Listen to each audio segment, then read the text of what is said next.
Good afternoon. We can have everybody take a seat, please. Thank you.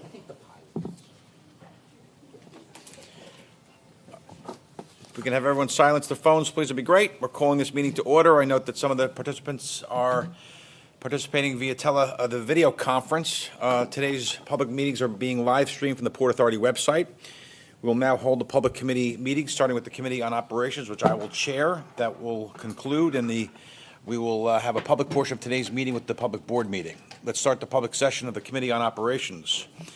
At this point, we're going to first welcome formally new Commissioner Commissioner Dominguez, who was appointed to the board earlier this month and sworn in by Governor Hochul. Commissioner Dominguez is very familiar with transportation issues, New York, the infrastructure that goes around. She's a big supporter of the Port Authority. We couldn't be more pleased than to have somebody as talented who has the experience of Commissioner Dominguez. Commissioner Dominguez, I'm sure you're here. Welcome, welcome, and we're going to have a formal swearing in for you in July at the public board meeting. Earlier today, the committee met in executive session to discuss matters involving ongoing negotiations or reviews of contracts or proposals and matters related to the lease of real property where disclosure would affect the value thereof or the public interests. At this time, I ask the board secretary to advise of the present composition of the board of this committee and any recusals. Committee on Operations is composed of Chairman O'Toole, the committee chair, Vice Chairman Linford, the committee vice chair, Commissioners Kelly, LaBarbera, McCabe. All committee members are present now except Commissioner McCabe. In addition to the committee members, Commissioners Bollwage, Dominguez, Fine, Fisher are also present. There are no recusals required. And Commissioner McCabe is present and has left his vote. I just had a conversation with him. I will now call on the Chief Technology Officer, Rob Galvin, to present an item that would authorize a contract for the wireless cellular and Wi-Fi services at Port Authority facilities. Rob, welcome. Thank you, Chairman. Good afternoon, Commissioners. Today I'm here to present the details of a wireless cellular and Wi-Fi services contract. But before I do, I would like to thank the cross-functional team who engaged in a serious, thoughtful process to get us to this point.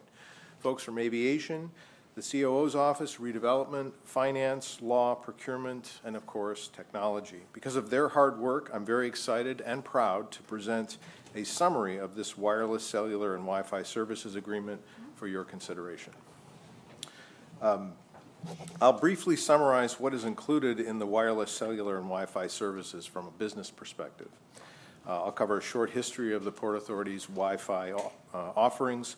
Next, I'll give an overview of the RFP process and then highlight the key features of this agreement. And lastly, a recommendation to move forward.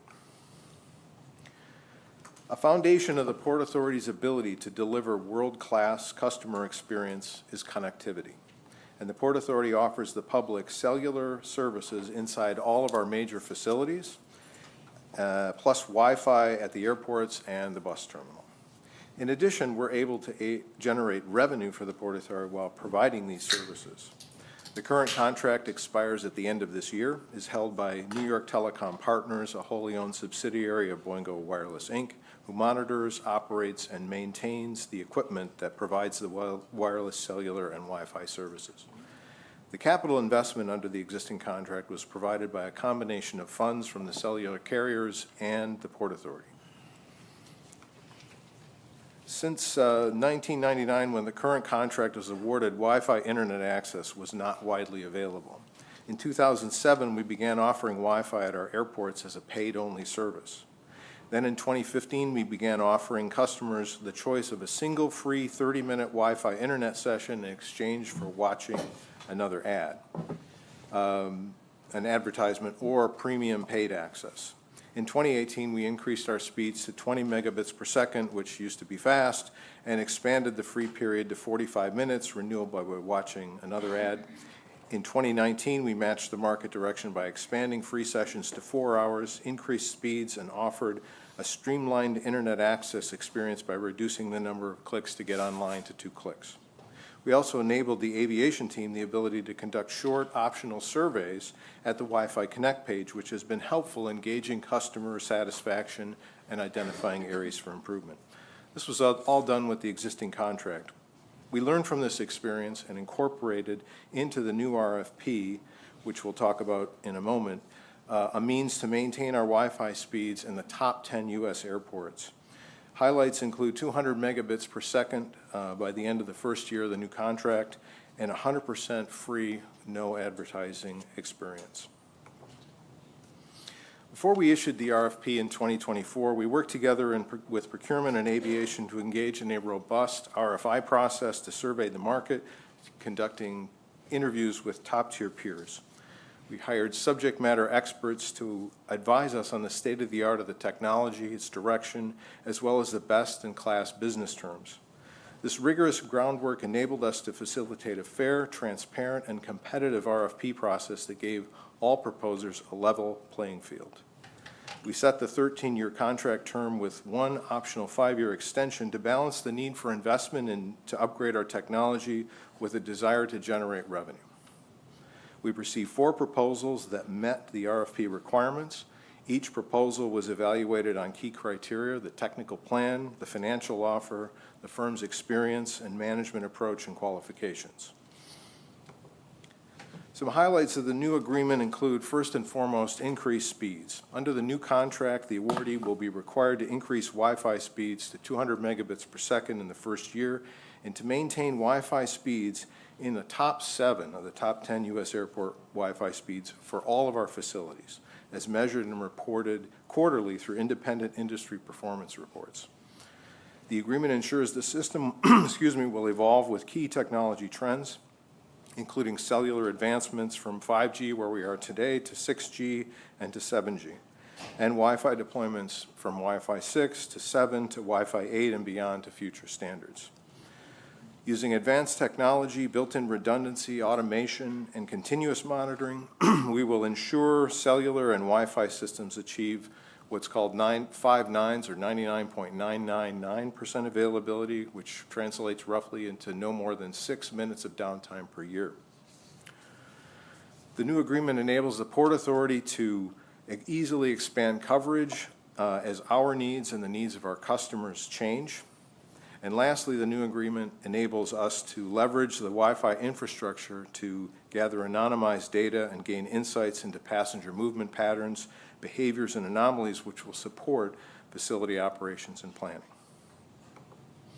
In summary, we recommend the board authorize entering into an agreement with Boingo Wireless for a term of 13 years and 1 5-year optional extension. We believe Boingo offers the strongest path forward to provide dependable, high-quality service, increase revenue, and support the Port Authority's ambition of providing world-class customer service and the adoption of the latest technology. And with that, I'm happy to answer any questions. Thank you, Rob. I know we've discussed this before. We've discussed it in executive. We think it's going in the right direction. Any commissioners have any comments or questions? If not, motion, please, from a committee member who's not recused. Vice Chair? So moved. In a second? Second. Second. Thank you very much. Okay, hearing no objections, motion's passed, and we will move to that item to the public portion. That concludes today's meeting of the Committee on Operations. For those committee members who are not here, the commissioners, you're missing something, first of all. There's a shovel next to your chair. That is from the groundbreaking the bus terminal, which we'll talk about later on. So the commissioners who are remote, we will have Ben Feldman will have those shovels for you either delivered or you pick them up at the next meeting. Cool stuff.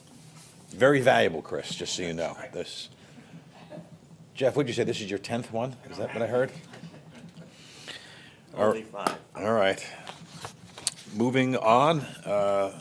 Good afternoon. The board meeting of the Port Authority of New York and New Jersey and its component units is now being called to order. Today's in-person meeting is also being held virtually via video conference with the proceedings live streamed from the Port Authority website. On June 4th, the Audit and Finance Committee met in an executive session. Earlier today, the Committee on Operations met in both public session and executive session. Their reports will be filed with the official minutes of today's board meeting. The Commissioners also met in executive session earlier today to discuss matters related to the security or public safety, matters related to the purchase, sale, or lease of real property where disclosure would affect the value thereof, or the public interest, matters related to personnel or personnel procedures, and to discuss and act upon matters involving ongoing negotiations or reviews of contracts or proposals.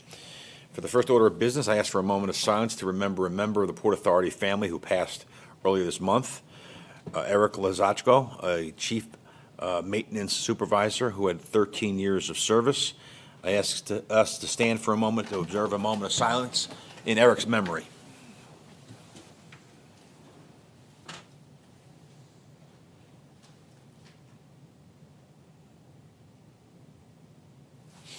Thank you, and we keep Eric and his family in our prayers, and we wish them very well. At this point, we're going to ask for our executive director to provide his report. Rick? Thank you, Mr. Chairman. Since we last met, has been a busy period in the Port Authority.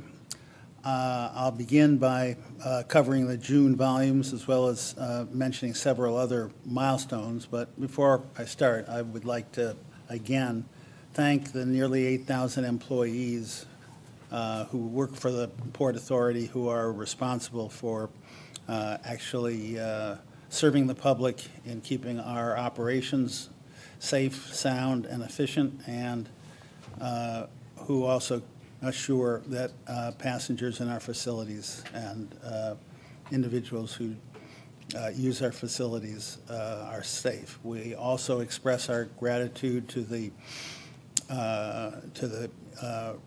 two-thirds of our employees who are union-related, who are union represented, and we appreciate and express our appreciation to the leaders of those unions for the hard work that they perform and for the partnership of the unions that represent them.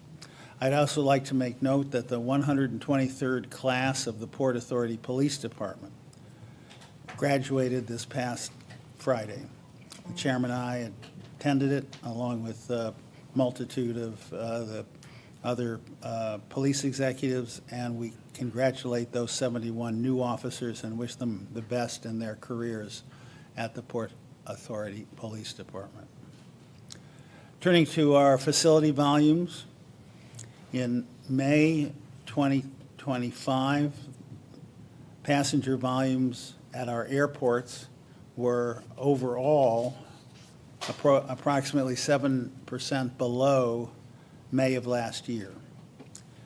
That reduction was driven by a sharp monthly decline at Newark Liberty, but the May volumes dramatically varied from airport to airport.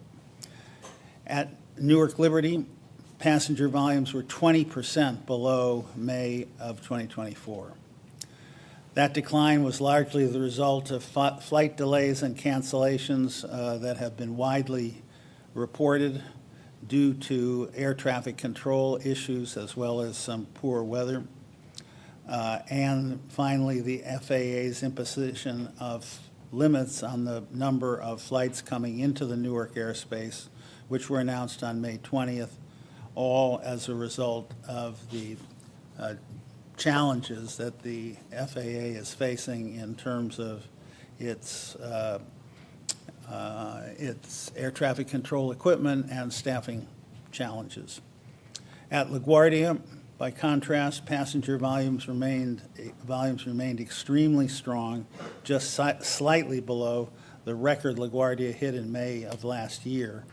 It was about a 1% difference. May 2025 was the third busiest month of May on record for LaGuardia, just as I said, slightly behind both 2024 and 2023, which set records.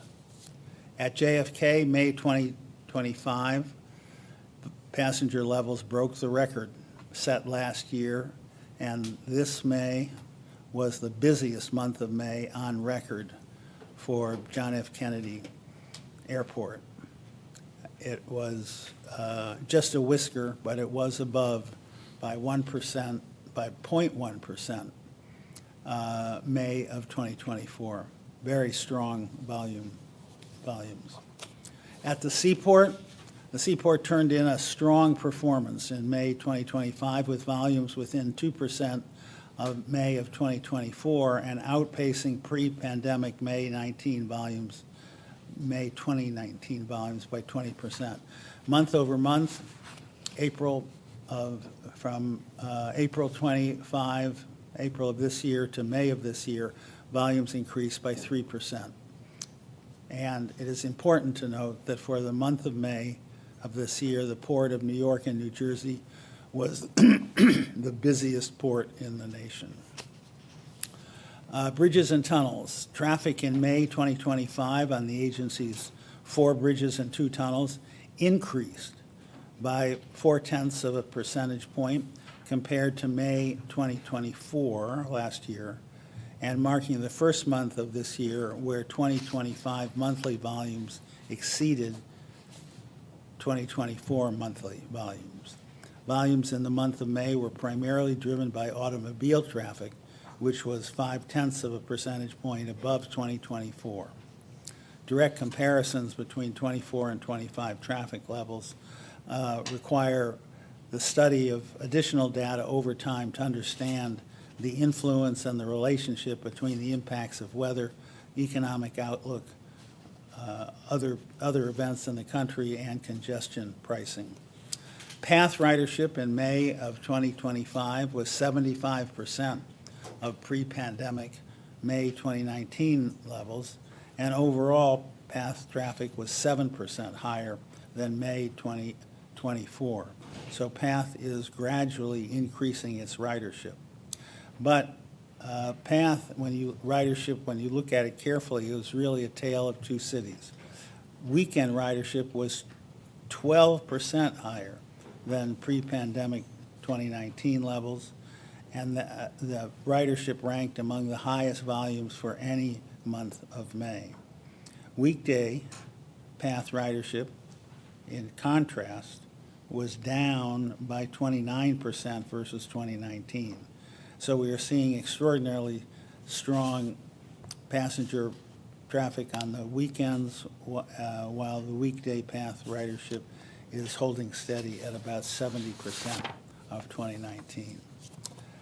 In terms of, since our last meeting, Commissioners, on real progress on both Phase 1 of the bus terminal replacement project and the Newark station access project. On May 29th, the Port Authority was joined by Governor Hochul and by Governor Murphy to break ground on the first phase of the Midtown Bus Terminal Replacement Project. And today, the board will hear about the major next step in progress on the bus terminal replacement project, and it will hear a detailed report on the station access project. Also, since we last met, on June 3rd, a historic milestone was reached when the first all-electric aircraft landed at one of the Port Authority's 3 major airports, specifically at JFK. The all-electric aircraft was developed by an advanced air mobility company, Beta Technologies, and this aircraft is one of the first to receive an interim certification by the FAA. We will continue to be a leader in working with this new technology. Also, since we last met on June 16th, the agency launched the PATH Reduced Fares program, which will provide eligible riders with disabilities with a 50% fare reduction. At Port Newark earlier this month, the agency, Port Newark Container Terminal, PNCT, and the City of Newark announced the completion of a 7.2 megawatt solar installation at Port Newark. This completion of that installation is another step forward in the agency's aggressive solar agenda, which will facilitate the 2050 net zero goal. And with that, Mr. Chairman, I conclude my report. Thank you very much, Rick. Just one issue that you talked about, Rick, was the graduating class of 123 for the police academy, the police recruits. We were in the audience with Commissioner Eve and a lot of the senior staff. And we've done that a few times, Rick, but I will tell you, it's really an awesome ceremony to see these recruits, now officers, do this very grueling, very demanding 24-week program. And you see a video of what they go through in terms of the physical, in terms of the mental, in terms of, being tested, whether it's driving or swimming or pepper spray or handling, one-on-one combat. Really extraordinary. And the sacrifice that they take to be part of this Port Authority family is extraordinary. Interesting to note that of the 71 recruits, now officers, 31 of them had gone through the academy before for another agency, mostly with the NYPD. But they thought so well of the Port Authority that they wanted to go through the academy again, which is grueling, to want to join this agency.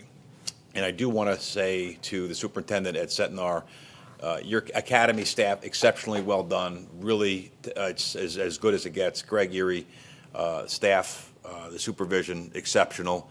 The next time we have a class, whether it's in 26 or 27, I would ask the commissioners to take the time and go there and just see this level of commitment. And it is a really cool ceremony to see the families.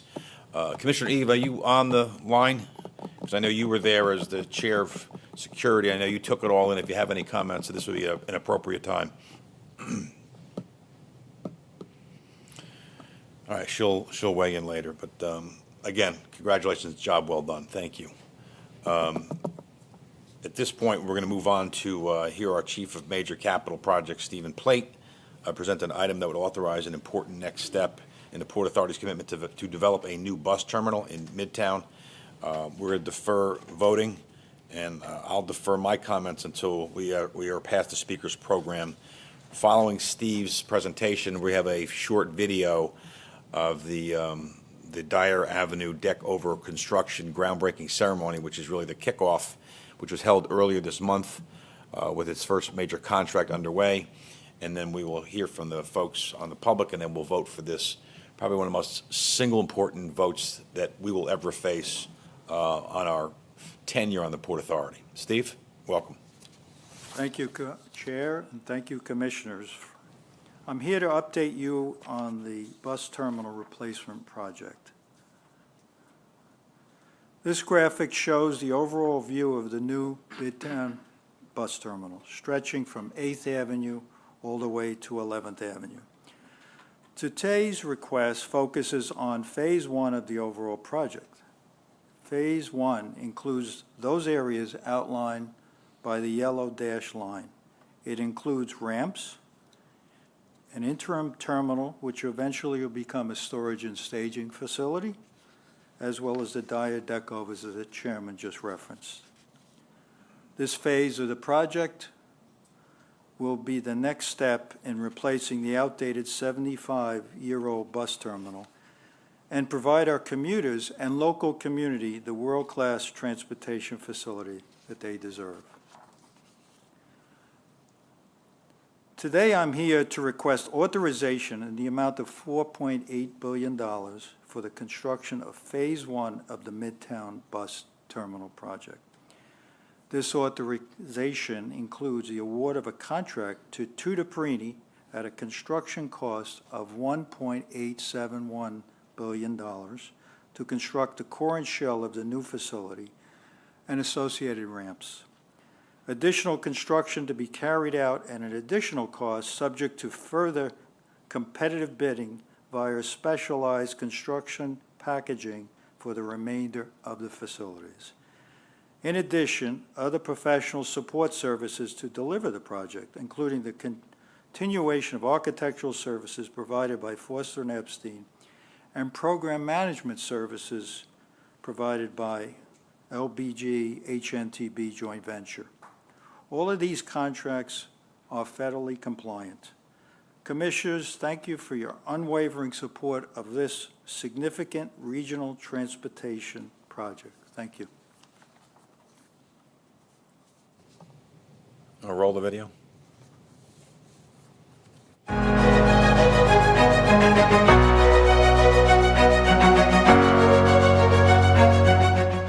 You know, 75 years ago, the Port Authority bus station opened its doors. Looks like it, doesn't it? We can do better. We must do better. This is about our image.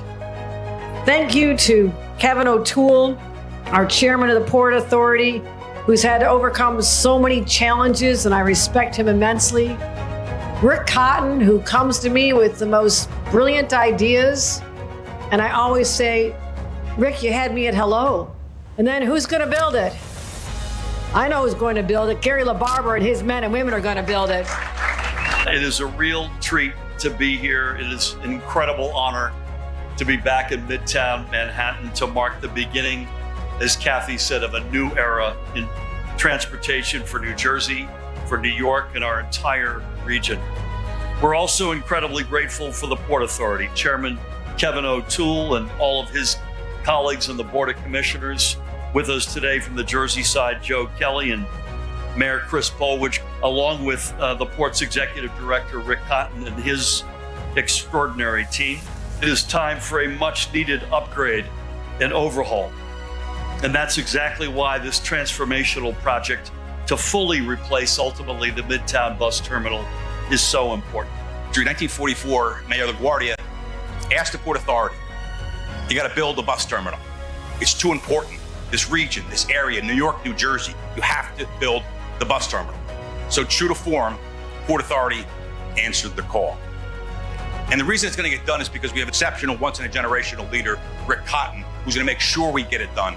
In less than 10 years, I will tell you, Governor Hochul, and I commit to Governor Murphy, in less than 10 years. I want to thank my fellow commissioners, first of all, Kelly and Bolwich and LaBarbera, and most importantly, my vice chair, Jeff Linford, and represents the Port Authority answering the call one more time. Thank you. Both governors have recognized that this project has needed to be done for decades, and it has simply not gotten done. We are here to put a shovel in the ground for the first stage of construction, the deck openings. We are able to celebrate this moment because we adhere to those two basic propositions, addressing the needs of commuters and of the community. And I also have to thank, as the chairman did, the senior staff and all of the staff at the Port Authority who have worked literally on this phase of the plan. Many of them have worked for multiple decades. This organization, this agency, this authority is outstanding. The people that run the authority, the people that, all of the staff, outstanding. And this authority's commitment to, as Rick Cotton and Kevin say all the time, best in class. This is a very, very significant moment in time.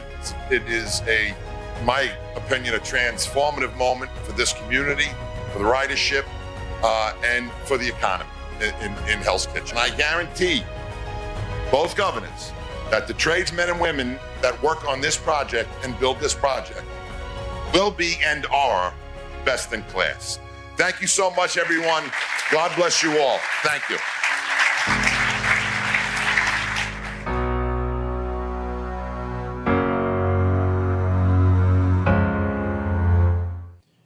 I was going to save for the voting portion, but I think Gary LaBarbera got me all juiced up here, so I'm going to say a few words. Listen, I've been on this board now for 8 years. I've served in the state legislature for 22 years, served locally 7 years. I've been involved in public service for, collectively 40 years. I will tell you that today is probably one of the most proud moments that I have had as a public servant. I think this is one of the most important projects I've ever been allowed to work on or help or assist. This bus terminal has been talked about for 20 years. When I came here 8 years ago, there was nothing but confusion, denial, saboteurs who didn't want to get this thing done, or folks who just didn't understand the need to have this bus terminal reimagined, rebuilt. It is really the heart and the core that keeps New York and New Jersey and the economies that are attached to them functioning. It really is the heart of this New York, New Jersey economy, and it connects us all. And I will tell you that we went from 8 years where the folks around this bus terminal absolutely rejected the notion of having it built in place. And because of the amazing work done by, first of all, under the leadership of Rick, he made it very clear. If there wasn't buy-in from everybody, community boards, local elected officials, the governors, this was not going to be moving forward. And it went from very few people in favor, and after 300 or 400 meetings by our GoCorps people and Steve and Lillian and all of our folks, everybody has buy-in. So today that we are really at this moment, a historic moment, that we're going to be voting in a moment or two on the literal reimagined bus terminal. And I just have to say, the folks who have been doing this, I mean, Lillian, you've been at this for a long time. This is probably, in the 50 years, the biggest project that you have ever done. It's exceptional. Steve, 40 years on the job at the Port Authority as of June 10th. I can't imagine there's a bigger project that you've been a part of. And it goes beyond that, whether it's Alan Reese or whether it's Amy. We talked about your legal counsel and extraordinary job by the folks who have been doing this for a long time. Libby, I know Libby's the glass half empty sometimes, but Libby, I know you want this project. Libby, you've been exceptional in making sure that we're going to be able to do it and fund the project. Exceptional job. Diane Eller, who's been the commander-in-chief of the buses and terminals and bridges twice over. Exceptional. You know, this really represents, this is a culmination of the work for the last 70 years that people have done at the Port Authority on the bus terminal since 1950. The 300,000 people who come in every day and more. This is a vote for the future, and I can't think of a more critical vote that I took, whether I was on the floor in Trenton or I was a mayor of a little town in Cedar Grove or as a commissioner or chair of the board.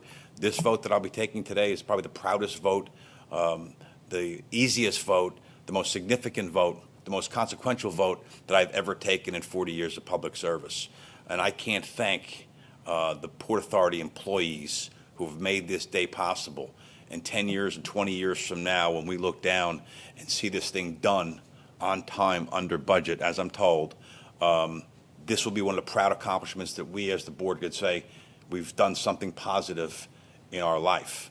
And I got to say to Gary LaBarbera, who is just unbelievable resource, and I have called upon him and his expertise. Gary has been the warrior in trying to educate us and have us understand how we can get this project in a manner which is affordable, it's doable, and it's going to be something we're going to be proud of.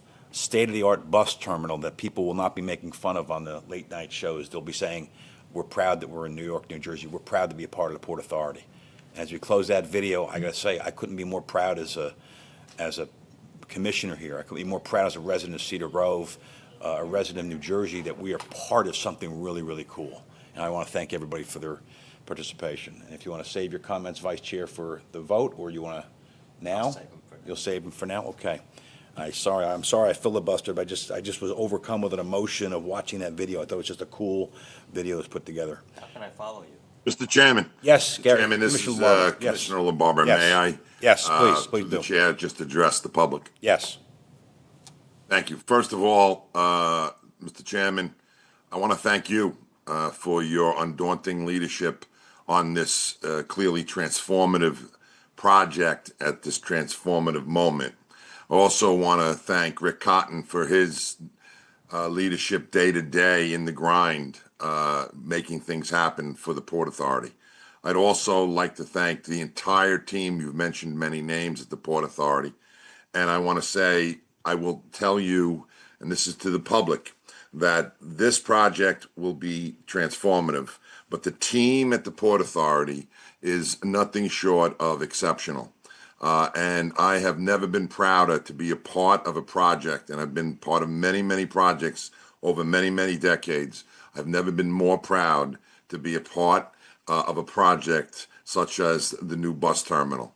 And I want to thank everyone again for everything that they have done at the Port Authority. This is significant not only to New York and New Jersey, but regionally. And as I said in the video, this will create and stir economic development and job opportunities beyond our wildest dreams. So thank you all very, very much. Thank you, Gary. And the last person I have to thank is my chief, Peter Simon, who's been absolutely a workhorse, in every meeting, handling all the incoming for 8 years. Exceptional job, Peter. Thank you very much. At this stage, we're going to, unless anyone wants to speak, we're going to move to our next item. We're now going to hear from our Director of Aviation of Redevelopment, Jackie McCarthy, to provide an update on the Newark Liberty International Airport Train Station Access Improvement Project. Jackie, welcome. Thank you very much. Good afternoon, everybody. It's a pleasure to provide an update on the Newark Station Access Project today. This project is incredibly important to the Port Authority, as well as our airport neighbors in the cities of Newark and Elizabeth. When the Port Authority opened the AirTrain NEC Station Complex back in 2001, the facility was constructed only for airport users connecting via New Jersey Transit or Amtrak. What does that mean? It essentially means that although the station is located in the South Ward of Newark, the residents who can see and hear the station literally from their homes are unable to access it and instead have to take 2 or more buses to get to the airport.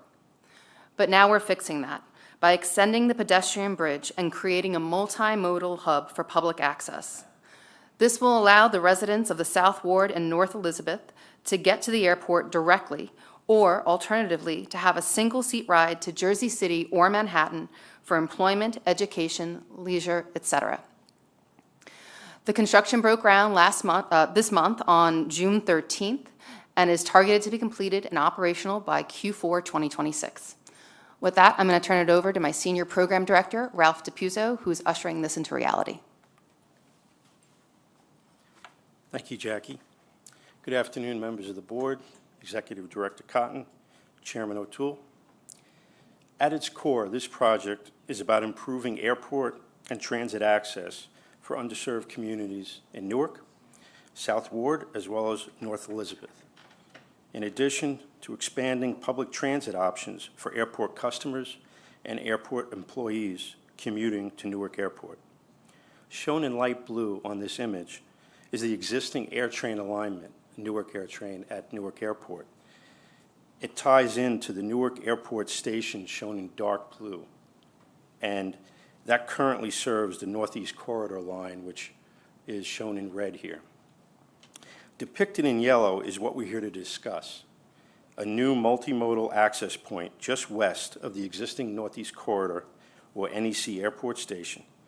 The facility will be accessible from Frelinghuysen Avenue, shown in gray here on the left, or also known as New Jersey Route 27.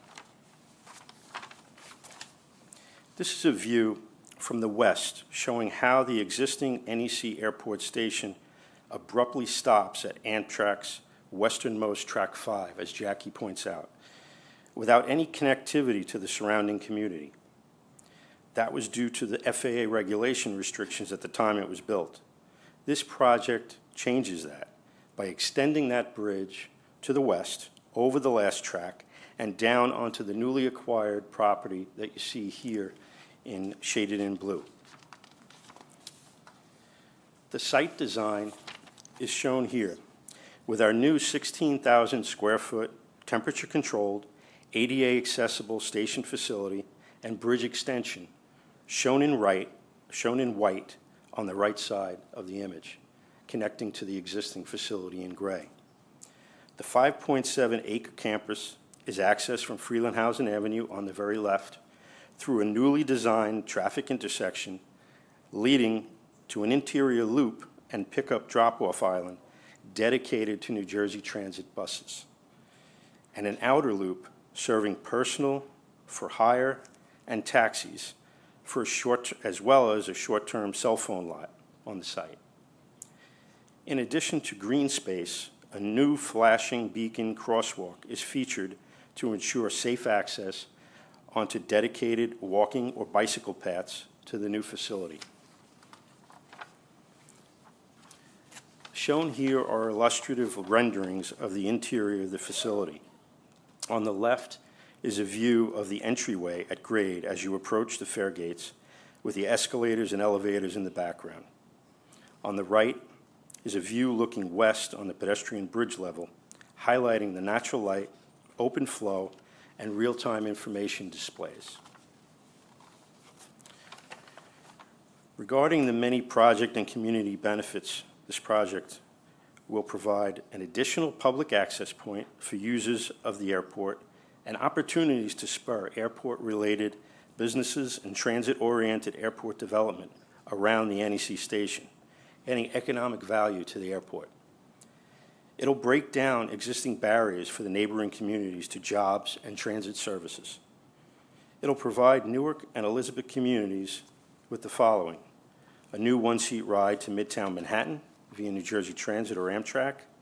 It'll connect to PATH at Newark Penn Station for direct service to Jersey City and downtown Manhattan, or to Hoboken and Midtown Manhattan. It'll also speed access via AirTrain to the airport, reducing what is a 40-minute journey today from Dayton to less than 10 minutes. And finally, it will speed access from Dayton to Newark Penn Station from a 40-minute bus ride today to under 10 minutes on the New Jersey Transit train. The project is expected to generate over 675 jobs, both direct and indirect, $125 million in direct wages, and nearly $300 million in total economic activity. The Port Authority kicked off construction with a groundbreaking ceremony 2 weeks ago on June 13th at the project site. Local community organizations and elected officials, including U.S. Representative LaMonica McIver of New Jersey State Senate Majority Leader Teresa Ruiz, and Newark Mayor Ras Baraka were in attendance to help celebrate this critical milestone. Thank you all for supporting this important project. Thank you very much. And listen, this is one of the most meaningful projects, and I've heard from Commissioner Bolwich, and I've heard from the leaders in the South Ward in Newark that, you know, these folks who have to take up to 2 buses to get to the airport, and it's an extra 30 minutes each way if they're going to go from the South Ward or northern part of Elizabeth or Irvington. It takes them up to 40 minutes, as you indicated, one way and 40 minutes back. Once this Newark Access is online, fourth quarter 2026, they're going to save an hour going to a day. Either going to work or school or seeing family or doing whatever they're doing in terms of their commute. It is so meaningful, and I know the presentation, I think was it Jackie who said this was long overdue. The people of New Jersey, of Essex County, and of Union County deserve this. This opens up the opportunities to go on Amtrak, goes on the PATH, they go on New Jersey Transit, and literally they could see the airport, but it takes them 40 minutes to get there. When this is done, it'll take them 7 minutes to get there. So extraordinarily impactful. Job well done. I can't wait for this to be done and delivered. Appreciate it. All righty, moving ahead. We're now going to provide for an opportunity of the members of the public to comment on Port Authority matters. This public comment period, which may be limited to 30 minutes in total, provides an opportunity for members of the public to present their views directly to the board, but does not provide for a dialogue back and forth. Members of the public wishing to discuss a specific item with the Port Authority staff are asked to please contact the Public Affairs Department, and they will be directed accordingly. Speakers are asked to comply with a fixed 3 minutes so we can try to get everybody in today. All righty, first speaker is Donna Jackson. Is Donna here? Okay, Murray Bowden. Welcome, Murray.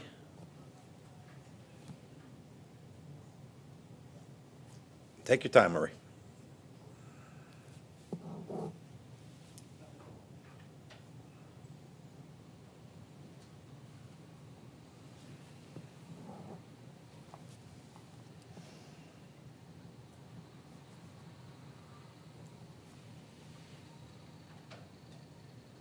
Can somebody help with the microphone, please, Murray? Thanks, Greg.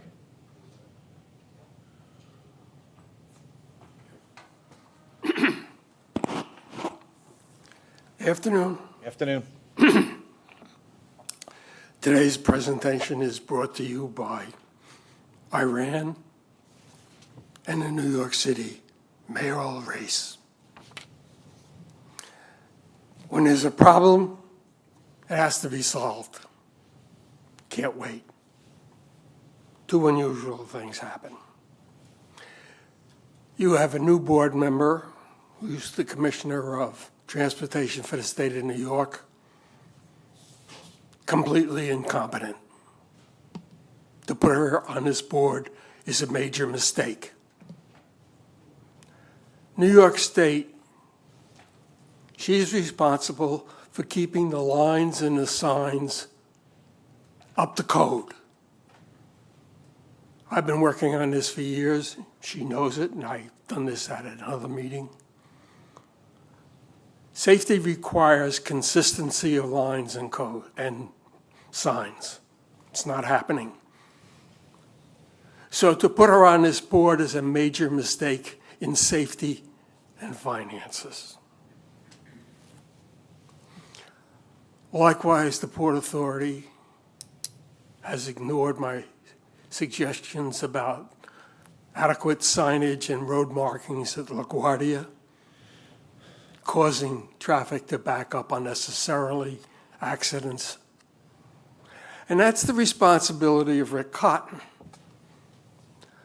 And he knows that I've been doing this, trying to get the lines better on for safety and other reasons at LGA.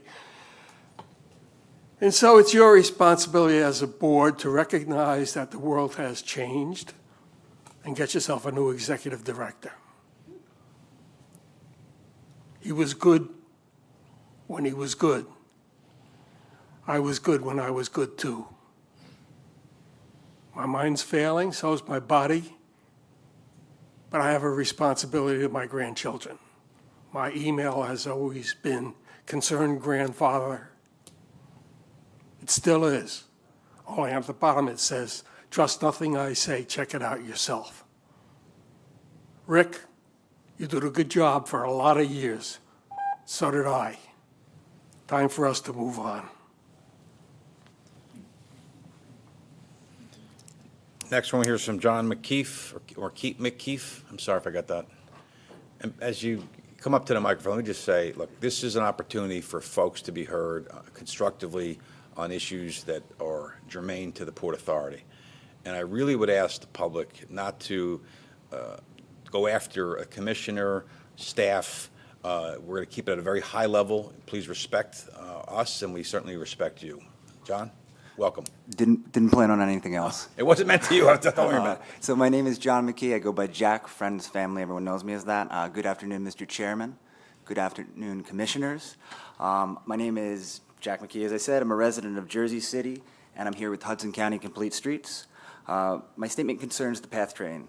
Mr. Chairman, I heard your statement about the PA bus terminal and the most recent project that was just discussed at EWR. The pride it brings, the importance that it holds, the sense that it is a good thing for future generations. I share your feelings on the terminal and echo those feelings for PATH. I preface my request by acknowledging the ongoing Path Forward project, the complexity of simultaneously maintaining and operating a transit system, budgetary challenges, red tape, and physical realities that can't be ignored. If you have to replace tracks, you can't run a train on it. I'm not oblivious to those things. All that said, off-peak path service remains insufficient for the people it serves. And none of the reasons I just listed changes our needs. It doesn't meet our needs. We're not off-peak people, and we don't have off-peak lives. It's more than an inconvenience. It affects our quality of life and our household's bottom line. We spend extra on childcare, meals, and ride shares when our day is too important to risk being late. We miss experiences with loved ones, that extra hour of sleep, and time doing hobbies that fulfill us. We feel stressed and unsafe when we see jammed-packed cars and dangerously crowded stations. Current path service is also a bottleneck to the economic growth in Jersey City, Harrison, Newark. But more than locations or GDP, I'm here to talk about the people that PATH serves. What we're asking for, PATH riders, and me specifically, Jack McKee, is an improvement to my quality of life. I'm asked the what is my quality of life, the how is improved off-peak weekday PATH service. I acknowledge the weekend service that, has limitations to what you can offer. So what am I asking for? I'm asking for more time with my partner, more meals that we cook at home together. I'm looking for you to give 20 minutes to my buddy Joe so he can go for a run with me instead of waiting on PATH. And PATH riders as a community are asking for safety, comfort, and predictability so we can plan our lives just a little bit better. I note Beep. I know there is no magic wand, but the PA can commit to prioritizing the lives of PATH riders in 3 simple ways. 1, improve off-peak weekday service. 2, make the results of rider surveys easily accessible so our community can know our neighbors' needs. And 3, commit to prioritizing PATH when the budget process starts in the fall. I am sympathetic to your position on the board. You manage numerous complex systems, and there's no world in which everyone is singing your praises. Simply put, I wouldn't want your jobs, but decisions have to be made. Thanks for your time. Jack, thanks for your comments. Appreciate it. Colleen Frank?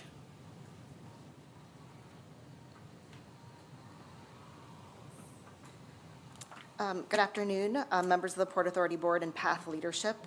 Thank you for allowing me a moment to speak on my behalf and on the behalf of countless daily riders who depend on the PATH system for school, work, and basic life. I'm here to talk about service and safety. I've lived in the New York Metro for over 26 years and in Jersey City for the last 10. I've seen the population along the PATH lines grow rapidly in recent years as Jersey City, Hoboken, and Newark are booming. Yet the service levels, especially on the weekends and during off-peak hours, have not kept pace. Trains are sometimes infrequent, delays are common, and station platforms and trains can be dangerously overcrowded. Even during weekday rush hours, I've had to let 2, 3, sometimes more trains go by just to be able to shove on and get on a train that's still overcrowded. On weekends and evenings, the situation becomes not just inconvenient, but hazardous at times. The crush of passengers, combined with the growing number of e-bikes and large strollers, brought onto trains with no designated storage areas, creates blocked aisles, exit routes that pose serious evacuation risks, especially in the event of an emergency. And beyond the physical strain, there's been a cultural shift since the pandemic. Before then, the PATH system, though not perfect, offered a level of courtesy to riders that stood out from other MTA transit lines, seats being offered to pregnant individuals or people in need, people removing backpacks. There was a general level of respect on trains before the pandemic, on the PATH specifically, but with the decline in service, I've seen a big rise in rider frustrations, verbal hostilities, a general erosion of public behavior on trains, and the lack of consistent, reliable service is directly fueling commuter anger and discomfort on trains. Lastly, we need better and real coordination between PATH police and local authorities. Riders like me need to feel safe and supported, not abandoned during chaotic or threatening situations. Emergency response coordination between PATH police and local authorities remains inconsistent, leaving riders without reliable help when needed, even when I've tried to call 911 with erratic individuals on platforms. No one shows up. Sometimes no one even answers the calls. There was an occasion, where I was followed in the Oculus, asked someone to help. There was no police to go on the train at night, so I stepped off the train so this person could not follow me, and I got to wait another half an hour to get home even later. We're not asking for miracles. We're just asking for a return to basic functionality, frequent trains, safe cars, safe platforms, and a culture of civility restored by investment in service and safety. And I'd love a timeline of when this might happen. Thank you. Thank you. Hannah Radham? Hannah? Okay. David Saporta?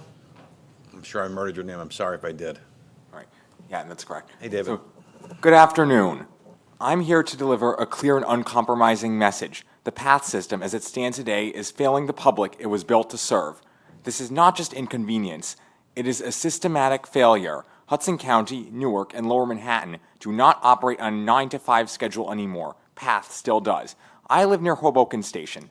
During midday on a weekday, if I miss a train by a minute, I wait 15. That is a difference between a 15-minute and a 30-minute commute. In one of the most transit-reliant regions of the country, this is unacceptable. In the Newark to World Trade Center line, 20-minute headways. That's not a metro system. It's a commuter rail in disguise. And weekends are even worse.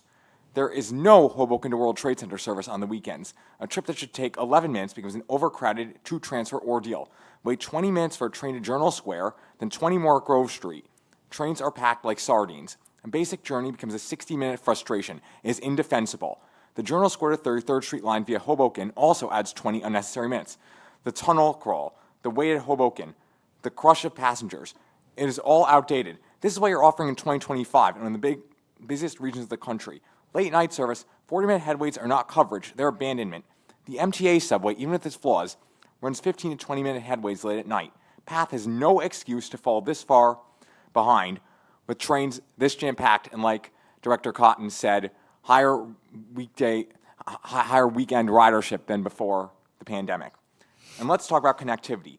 It's completely unacceptable there is still no cell service in the PATH tunnels. Nearly every major metro system, Philadelphia, DC, London, Paris, all have full 5G service in the tunnels, not just stations, the tunnels. Riders rely on that connection for safety, work, and communication. PATH is falling behind badly. Here is what must happen as soon as possible. Or all 4 lines must run 7 days a week. 10-minute headways must be the baseline. Daytime, evening, weekday, weekend, late night service must be fixed. 40-minute waits are a failure. Cell service should be implemented system-wide as soon as possible. I get the path forward is necessary. Of course, like the tracks are very old and we need to fix them. But it cannot be used as an excuse.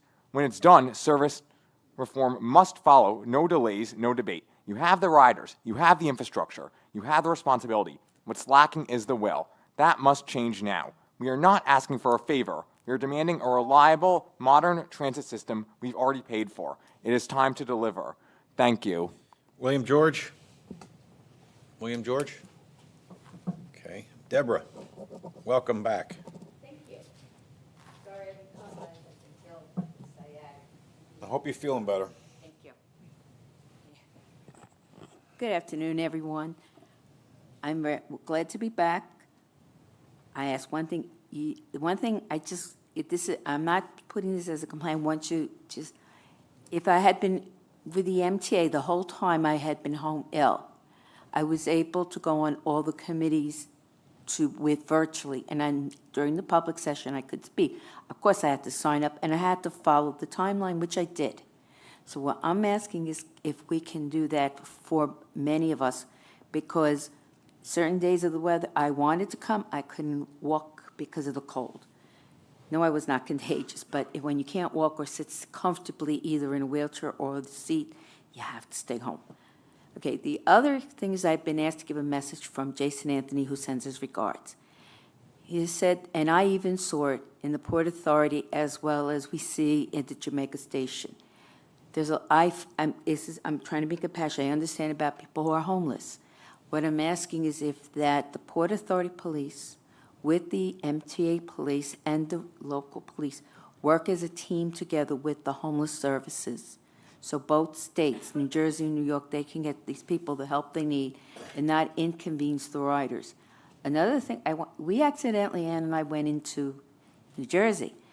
And I think you should be aware, and I hope it can be cleaned, but when we tried to get up on the elevator, we couldn't, the smell was like I was inside a bathroom.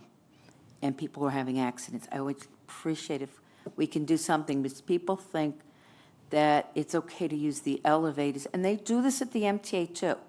So I don't want anyone thinking I'm only picking on, no. They do this to people with disabilities. You know how many times my son has called in for there's an elevator when you go at Times Square? I'm not talking about the old one, there's a newer one. They love using it as a bathroom. I don't know how many times he's reported it. Jason's reported it, even I report it. Because we pay. I pay my fare. And I feel that I should have I should be able to go in and out. And Lady Apprentice used to also complain about that because people don't realize what we have to go through when we have to use mobility devices. I'm not going to lift my mobility device up. I can't. So what I'm asking is we all work together as a partner. Also, I hope that I'm asking if you have for Port Authority, have a advisory council with members of both states so that we can give you issues we're having with people with disabilities, without the seniors, so we can work together in a positive way to make improvements. And I'm very glad to hear about you fixing the bus terminal. My mom used to take me there because it was an Indian store. Missed the store, but I'm really happy because I do like to go to the Port Authority bus terminal to use it. Thank you. Thanks, Deborah. Tell Jason we said hello. I will. Appreciate it. Yes, yes, and say hello to Chris as well. Christine Pulceno? Christine? Welcome. Hello and good afternoon. I've been living in the New York, New Jersey area for the last 20 years, moving down from Syracuse, New York, and I've spent the last 15 living in Jersey City. I work as a teacher in Lower Manhattan, and the PATH train is my lifeblood in and out of the city. I don't work a traditional 9 to 5. I'm generally in earlier, whether it's to get to school or to get up to Central Park to ride before I'm able to teach. And I don't end during rush hour either. I typically end in the middle of the day. Like so many other people who have spoken have discussed, we're not asking for a lot, whether it's basic cleanliness, safety, or just trains that run on a schedule that don't have you waiting for 15, 20 minutes or longer midday to get from point A to point B. Since living in Jersey City, when the PATH is running well, it is a dream how quickly you can get from Grove Street to World Trade or up to 33rd Street. But when it goes wrong, it leaves you with those crowded platforms where you feel unsafe, trying to jam onto a train where there's borderline arms and legs sticking out of the door. And it is just a real quality of life issue. It's made me late for appointments. I've had to pay for ride shares, which is an arm and a leg to cross the tunnel, just so that I can make it to like an appointment on time or to get home to pick up my dogs on time. It's stressful, and I think it turns people off from public transit. It's so exciting to hear the enthusiasm behind the new Port Authority, the connections at Newark Airport, and I think I speak for a lot of people on the PATH train where we would love to see that enthusiasm and support as well, just so we can improve our quality of life. And even for people who don't take the train, they depend on us to be on it so we're not on the road. So keeping the PATH running on time and in conditions that are clean and safe really improves everything for everyone. And hopefully with better transit, we can build better communities and really just help the city and our local areas run more efficiently. Thank you. Appreciate it. Why Hyun he? Again, I'm sorry if I mangled that. Why he? No? Okay. Ross Allen? Ross? Good afternoon. Thank you for the opportunity to speak. My name is Ross Allen. I'm a resident of Jersey City. I moved there July of last year from Dallas. And part of the reason I moved there was I was excited to give up my car, which I did. And I have a lot of friends that live in Manhattan and Brooklyn, so I thought I would have access to them pretty frequently. And I work from home, so the times that I'm using the train are not typically during rush hour. And I threw a housewarming last October, and I managed to convince my New York friends to come over to New Jersey, which is no small feat. And they universally had such a bad experience getting home on the PATH train because they all went after 11 p.m. that they not jokingly said they're not coming back, and they have not. But beyond that, my partner, he teaches in Manhattan, and he doesn't work typical hours. He doesn't go 9 a.m., 5 p.m. So even just last week, as I was looking through my texts for this meeting, just last Friday at 2 p.m., he tried to get he was trying to take the 33rd Street line, and it was canceled. The 33rd Street was just canceled at 2 p.m. on Friday afternoon, so he had to take World Trade and transfer. He ended up being about 20 minutes late to work. And that's just a typical expectation at this point for us trying to take the PATH train. So I'm here today to ask for improved weekday off-peak service, because we don't live just from the commuting hours. And beyond that, if we want to do things in Manhattan on weeknights, so there's a concert I'm looking at Madison Square Garden in a few weeks, and it happens to be on a Wednesday night, and I know that will likely mean that I'm in Manhattan after 11 p.m. So not only is it just the Madison Square Garden ticket, but I'm likely looking at a $60, $70, $80 ride share just to get home if I want to get home at a reasonable time and be able to work the next day.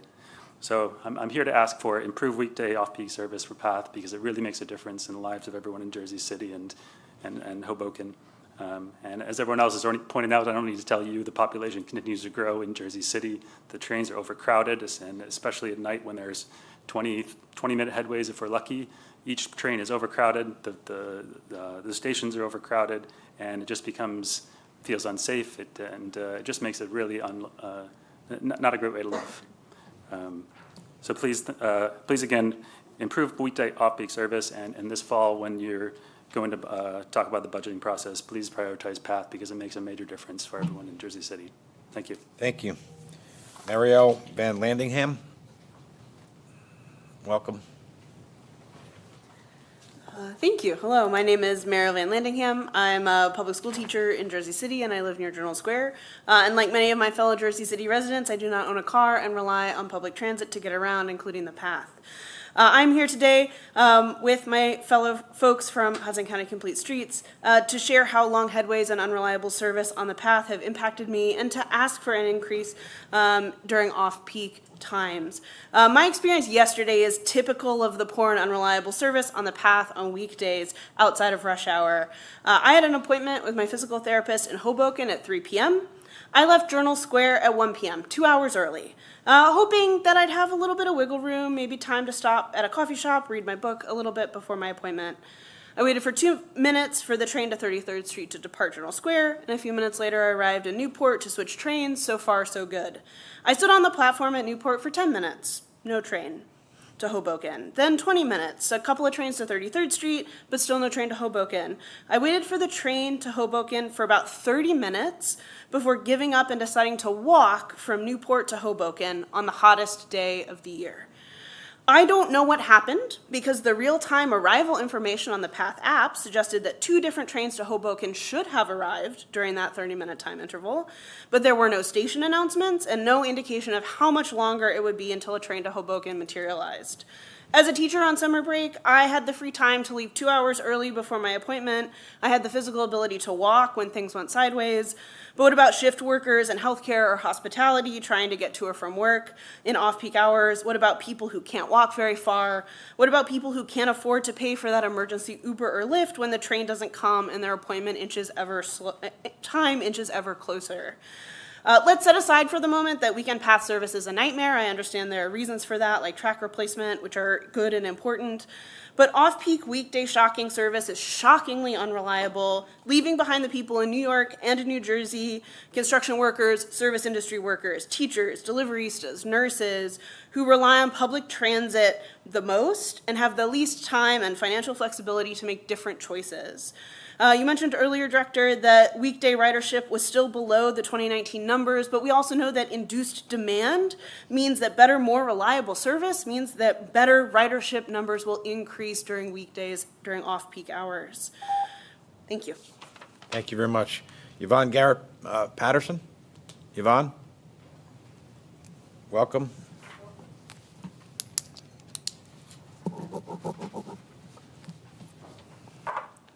Good afternoon.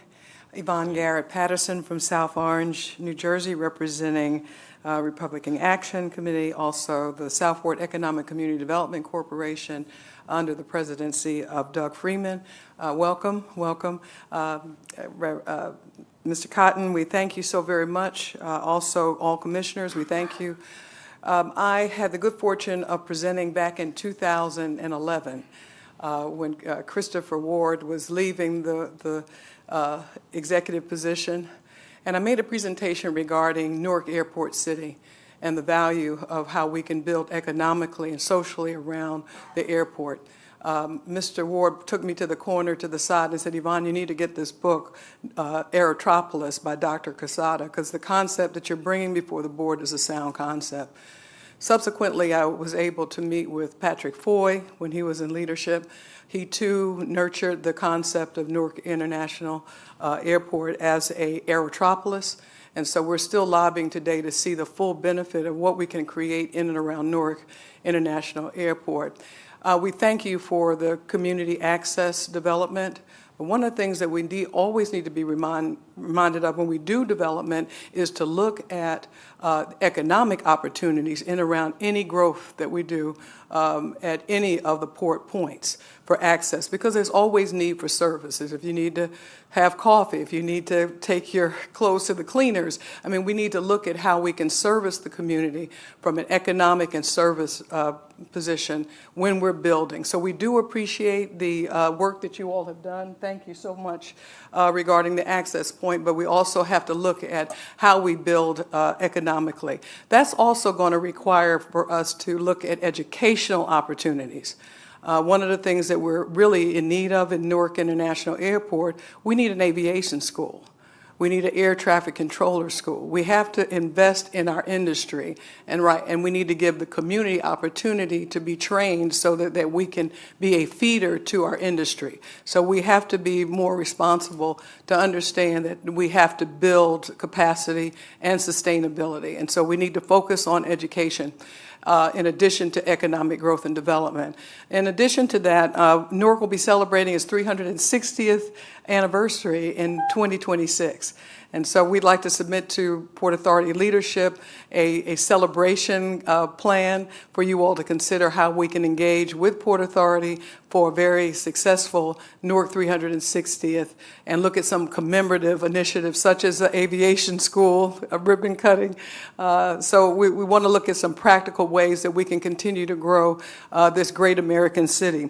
Last comment, in coming into the PATH terminal today and seeing the my time is up. We need to put up some American flags downstairs in the terminal as well, because we always have to remain respectful and honorable to our country and our country's values, and so that flag needs to fly as well. So thank you so much. We look forward to submitting proposals for economic and educational opportunities. Thank you. Thank you, and we're looking forward to celebrate the birthday of Newark. Let's do something together. That'd be great. Ureta Aponte Lipsky. Michelle Dixon. Christopher Vasquez. Welcome, Christopher. Good afternoon. My name is Christopher Vasquez, like you said. I'm with Hudson County Complete Streets, and I'm here today because of the PATH. I'm a lifelong resident of West Hudson, which includes East Newark, Harrison, and Kearney. And I've been riding the PATH for as long as I remember. As a child, I often accompanied my elderly babysitter to county social services in Jersey City. After my mother suffered an aneurysm when I was 8, PATH became our only connection to essential services. Over a quarter of households in West Hudson don't own a car, my family included. For us, PATH has been more than just a transit line. It's been a lifeline. That lifeline, however, is hard to rely on outside of rush hour. The Newark World Trade Center line only runs every 20 minutes during weekday off-peak hours. I often have to leave home 20 or 30 minutes earlier than I would during peak hours just to arrive on time. If I don't, I risk sprinting to the platform only to face a 20, sometimes 30 or 40-minute wait when there are disruptions. This isn't just inconvenient, it affects our quality of life. It's cost me time with my family, missed appointments, and even job opportunities. I was once late for a job interview because of an unexpected delay. I know I'm not alone, as you've heard. We need better off-peak services. Today I'm asking the Port Authority to prioritize improving weekday off-peak PATH service, especially as you enter the budget process this fall. Just the modest increase in frequency to 15, 12, or even 10 minutes would make a huge difference for people like me and for thousands of West Hudson residents who rely on PATH for more than a 9-to-5 commute. And if that's not possible right now due to other ongoing projects, we'd appreciate a clear commitment, both verbal and in the budget, with a timeline for when we can expect improvements. I'm not here asking for a lot. Any step toward more frequent, reliable off-peak service is a step in the right direction. PATH should be a system that works for all of us, all of the time, not just during rush hour. Thank you for your time. Thank and you. for your continued investment in our communities. Thank you very much. Bathsheba Gross? Bathsheba, okay. Zara Hayden? Zara, welcome.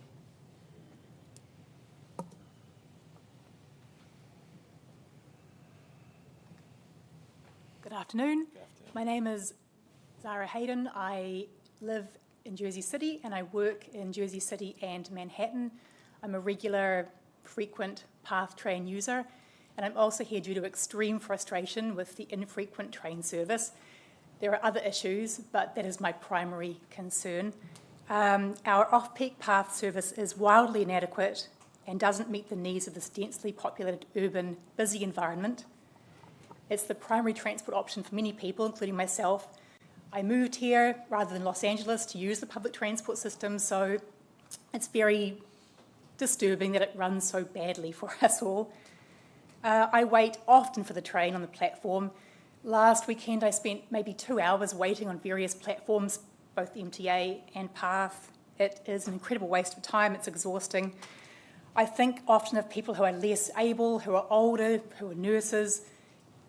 I really wish there were more seats, more frequent trains for them. I also avoid going out at night because I can't get a train in a good time. My main desire is better off-peak weekend and evening service, but I'm here to ask for more frequent weekday off-peak service today. I'm also proud to live here in New York, New Jersey, and I wish that PATH was representative of the incredible metropolis that this area is. Thank you very much for your time. Thank you very much. Jim, is that the last of the live speakers? That is the last. We have one video speaker, and then Jordan Matisse, I believe, and then we've got two written statements, David Tom and Amelia Knight, both of who left a statement on PATH service, and it's with the commissioners. Great, so we have those two written, and and then let's hear the video, and then we'll be finished with the public portion. Can we play the video, please? Hi, my name is Jordan Matisse, and I'm a PATH rider who lives in Jersey City Heights. Off-peak PATH service is broken, and riders are the ones paying for it. I've had to spend thousands of dollars over time on ride shares just to get where I need to go. Because trains are infrequent, the light rail isn't coordinated, and the VIA system can't be trusted. This isn't rare, it's routine, and it's unacceptable. We're not asking for luxury, we're asking for basic, functional service. Trains that run often enough to count on, transfers that don't require a sprint, a system that respects our time and doesn't drain our wallets. This isn't a minor inconvenience, it's unsustainable. It's exhausting, and it's costing real people time, money, and quality of life every single day. In one of the most expensive cities in the country, public transit should be dependable, not a gamble, not a luxury, not an afterthought. We need off-peak service that actually works, and we need it now. The Path Forward plan is years away. Riders need solutions now. We're calling on the Port Authority to take 3 immediate steps: improve weekday off-peak service, release the results of recent rider surveys, and to prioritize PATH funding in this year's budget. This is a reasonable request. We want to work with you toward a better system, one that supports working people, families, and a thriving region. Thank you for listening. All righty, we'll now proceed with the voting items for today's consideration. Each of the respective committee chairs will provide a brief report prior to each of the matters being considered. As chair of the Committee on Operations, I will now present one item under the committee's purview. That item, as presented by the committee earlier today, authorizes a contract with the Boingo Wireless to provide comprehensive wireless, cellular, and Wi-Fi services at Port Authority facilities. Prior to making a motion, do we have any recusals, Jim? There are no recusals. Any questions or comments from the commissioners? Motion, please. So moved. Roll call. Second. Second. Got it. Roll Chairman call. O'Toole? Yes. Vice Chairman Linford? Yes. Commissioner Bollwage? Yes. Commissioner Dominguez? Yes. Commissioner Fine? Yes. Commissioner Fisher? Yes. Commissioner Kelly? Yes. Commissioner LaBarbera? Yes. Commissioners Eve, Helmy, McCabe, and Richardson have filed their affirmative vote. Great. All the votes are in order. This item's been approved. Vice Chair is Chair of the Committee on Capital Planning, Execution, Asset Management. Will now provide his report. Thank you, Mr. Chairman. As Chair of the Committee on Capital Planning, Execution, and Asset Management, I will now report on 3 items under the committee's purview. The first item would authorize a program at John F. Kennedy International Airport for electrical upgrades to accommodate near-term demand at the facility at a total program cost of $138 million. Prior to making this motion on this item, I ask the corporate secretary to note any commissioner recusals. There are no recusals. Thank you. Do any commissioners have questions or comments on this item? I now request a motion on this item. So moved. Thank you. May I have a second? Thank you. I now request the corporate secretary to call the roll for voting on the item as the votes. Chairman O'Toole? Yes. Vice Chairman Linford? Yes. Commissioner Bollwage? Yes. Commissioner Dominguez? Yes. Commissioner Fine? Yes. Commissioner Fisher? Yes. Commissioner Kelly? Yes. Commissioner LaBarbera? Yes. Commissioners Eve, Helmy, McCabe, and Richardson have filed their affirmative vote. Thank you. The next item authorizes $27 million for planning and design work for the future rehabilitation of various runways and taxiways, roadways, and their structural components across the Port Authority's 5 airports. Prior to making a motion on this item, I ask the corporate secretary to note any commissioner recusals. There are no recusals. Do any commissioners have questions or comments on this item? I now request a motion on this item. So moved. Thank you. May I have a second? Second. Thank you. I now request the corporate secretary to call the roll for voting on the item. Chairman O'Toole? Yes. Vice Chairman Linford? Yes. Commissioner Bollwage? Yes. Commissioner Dominguez? Yes. Commissioner Fine? Yes. Commissioner Fisher? Yes. Commissioner Kelly? Yes. Commissioner LaBarbera? Yes. Commissioners Eve, Fine, McCabe, and Richardson, Eve, Helmy, McCabe, and Richardson have filed their affirmative votes. Thank you. As the votes are in order, this item is approved. The last item, as presented earlier by our Chief of Major Capital Projects, reauthorizes a project in the amount of $4.8 billion for the first phase of the Midtown Bus Terminal Replacement Program and authorizes the award of general construction contract to Tudor Perini Corporation. Prior to making a motion on this item, I ask the corporate secretary to note any commissioner recusals. There are none. Thank you. Do any commissioners have questions or comments on this item? I now request a motion on this item. So moved. Thank you. May I have a second? Second. Thank you. I now request the corporate secretary to call the roll for voting on this transformative item. Chairman O'Toole? Yes. Vice Chairman Linford? Yes. Commissioner Bollwage? Yes. Commissioner Dominguez? Yes. Commissioner Fine? Yes. Commissioner Fisher? Yes. Commissioner Kelly? Yes. Commissioner LaBarbera? Yes. Commissioners Eve, Helmy, McCabe, and Richardson have filed their affirmative vote. As the votes are in order, this historic item is approved. Mr. Chairman, I turn it back to you. Job well done. Thank you, Vice Chair. Yeah, at this time, we're going to move to the committee members on the Audit Committee, and we ask if Commissioner Bollwage will provide a report. Thank you, Mr. Chairman. As a member of the Audit Committee, I would like to recommend a resolution authorizing the retention of the agency's independent auditors. This will be a vote of the Audit Committee members only. And by way of background, KPMG LLP was retained in 2019 as the independent auditors on the basis of a competitive solicitation selection process. The retentions provided that the subject to annual retention as determined by the Audit Committee, such services may be extended to 2025 as determined by the Audit Committee. The committee, consistent with its responsibilities under the bylaws and its committee charter, and after due review of KPMG's qualifications and performance to date, has determined to retain KPMG as independent auditors for the audit for the year ending December 31st, 2025. I also wish to note that for the 2025 audit engagement, certain non-financial statement-based services, including contractually required audit services, a competitive process will be conducted with the goal of providing opportunities for minority and women-owned firms. Do any commissioners have any comments? Prior to make a motion on this item, I would ask the corporate secretary to note any committee members' recusals on this matter. There are no recusals.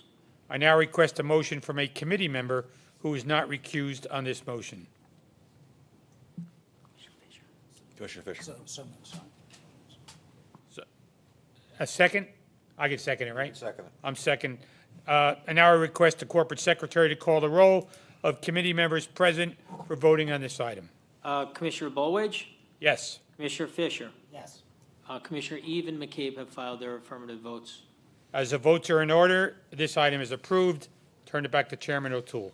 Thank you very much. There being no further business, we move to adjourn. We'll see everybody in July. Congratulations, Lily and company. Extraordinary day. See everybody in July. Thank you, Mr. Chairman. Thank you all very much. Thank you.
Folks, Tom, we ready? Vice Yes, Chair? sir. I know you.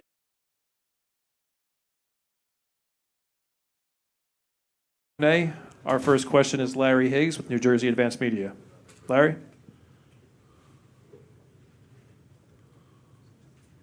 Larry, is your mic on?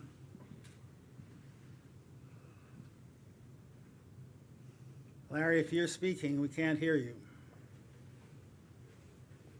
All right. Here we go. I have to do this. How's this? We're good, Larry, good. Okay. The two questions I have, one is about the bus terminal, the other one is about Newark volumes. Can you explain exactly what the $4.8 billion authorized today is going to build and how it will be funded? But the first part of your question, I didn't quite hear. What it's going to build? What are we getting for it? What are you getting for it? You're getting a magnificent new bus terminal in exchange, in addition to having to demolishing the current 75-year-old, wholly inadequate, fortress-like building. And you heard multiple statements about the building. I want to just remind everybody, if you have seen that building lately, it cries out for being replaced. It sits in the middle of one of the most storied urban areas in the world, and it is one of the worst pieces of legacy architecture. So, Larry, what we're getting is a building which, number one, meets the needs of commuters, and number two, serves the interests of the community in which it's built. The current building is just inadequate to do either of those. And that is what we are moving forward. It is a $4.8 billion project. There is a huge level of difficulty in building in built-up urban areas, and this is a major, major edifice. And we've now had, within the space of 3 weeks, we've had a groundbreaking on the first early works at the Dyer Avenue cut, and today's vote by the board fully funding the project, fully authorizing the project, is also a major landmark. Yeah, if you need more granular, you could follow up with Steve Play. Just go to our go to Tom and ask him to have a direct conversation with Steve. Great. And my second question is about Newark Airport volumes. Since May, has there been an upturn in volumes? And if so, what was that? Sarah, come on. Hi, Larry. So in May, we had a 20% reduction in passengers in comparison to May of 2024, and that was all as a result of the challenges faced by the FAA Air Traffic Control Organization.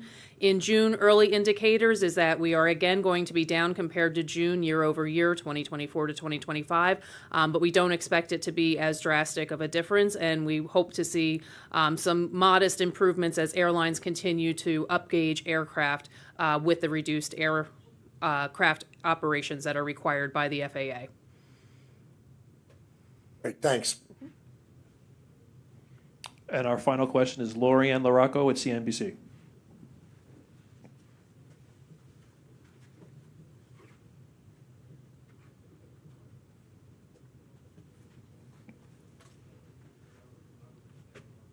Tom? Lorianne, you're still muted.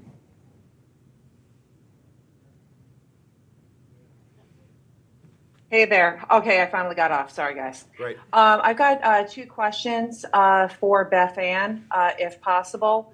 It's looking at the containers that have come in May. If I can please get the TEU totality, and then also to kind of look at going into peak season, what are you anticipating in terms of volume? Sure. Hi, Lori. So in May, we did 774,698 TEUs. Of those, 511,000 and change were loaded containers. So about 160,000 empty containers were handled. Going into the peak season, as you're well aware, the trade tariffs are certainly going to impact us. I don't anticipate that they're going to impact us anywhere near as much as they are going to be on the West Coast, because we don't depend on China as much as our West Coast counterparts do. So we've already seen an increase in cargo coming from Europe and Southeast Asia, the likes of India, Vietnam, and the like. So I don't anticipate that we're going to have a significant surge, but we're going to continue to have strong volumes. And then following up on the Europe volumes, Beth Ann, we know that we saw it pop initially because of the reciprocal tariffs being taken off. What kind of volumes are you seeing coming in through Europe now as we head towards that self-imposed deadline in July? Yeah, so by and large, if you look at the individual countries in Europe and the Mediterranean, they're up 1% maybe year over year, but cumulative, it makes an impact. But we're certainly not seeing a tremendous change in routing, although it is clear that many beneficial cargo owners are changing their sourcing or diversifying their sourcing. Thank you. You got it. Good. That concludes the Q&A. Thank you very much, everyone. How did you get that hat? Not telling.